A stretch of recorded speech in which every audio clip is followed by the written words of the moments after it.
வீணாக்காதீர்கள். மேலும் புஷ்கரணிக்குள் காலணியுடன் இறங்காதீர்கள். In Srivari Pushkarani, don't use soap and shampoo in Srivari Pushkarani. Place their belongings. Don't drink Pushkarani water. Don't enter in Pushkarani with any chappals or shoes. ಓಂ ನಮೋ ವೆಂಕಟೇಶಾಯ. ಭಕ್ತರಿಗೆ ವಿಜ್ಞಪ್ತಿ. ಶ್ರೀವಾರಿ ಪುಷ್ಕರಣಿಯಲ್ಲಿ ಬಟ್ಟೆ ಒಗೆಯಬಾರದು, soap shampoo ಬಳಸಬಾರದು. ಕಳ್ಳರಿದ್ದಾರೆ, ಎಚ್ಚರಿಕೆ. ನಿಮ್ಮ ವಸ್ತುಗಳನ್ನು ನೀವೇ ಜಾಗ್ರತೆಯಾಗಿ ನೋಡಿಕೊಳ್ಳಬೇಕು.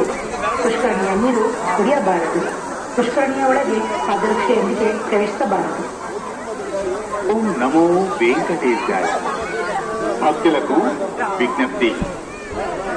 శ్రీవారి పుష్కరిణిలో బట్టలు ఉతకరాదు. సబ్బులు, షాంపూలు ఆలోచించ దొంగలున్నారు, జాగ్రత్త. మూడైతే మీ వస్తువులను మీరే జాగ్రత్త